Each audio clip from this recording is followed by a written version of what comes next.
এটা তো শীতকাল চলছে নাকি? শীতকাল সম্পর্কে দুটো কথা বলে যে আপনার উপকার হবে ইনশাআল্লাহ, আমাদের উপকার হবে ইনশাআল্লাহ। একটা হাদিসে আসে শীতকালটা হচ্ছে মুমিনদের জন্য গনিমত। মুমিনদের জন্য কি গনিমত? মানে হচ্ছে একটা সম্পদ, যে সম্পদটা যুদ্ধ করে লব্ধ করতে হয়, কিন্তু এখানে কোনো যুদ্ধের প্রয়োজনই হচ্ছে না। গনিমত, উপহার, গিফট। কিরকম?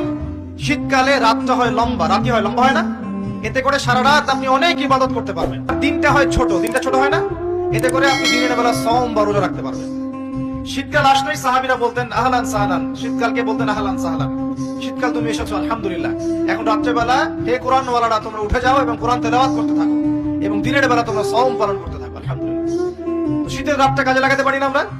রাতের একটা অংশ ঘুমিয়ে যাবেন, শেষ অংশে উঠে তাহাজ্জুদ পড়বেন এবং কোরআন তেলাওয়াত করবেন এবং আল্লাহর কাছে হাত তুলে দোয়া করবেন। ইনশাআল্লাহ শেষ অংশে, রাতের শেষ অংশে আপনি যে দোয়াই করবেন, আপনার রিজিক যদি হালাল হয় ইনশাআল্লাহ কবুল হয়ে যাবে। শীতকালকে কাজে লাগান।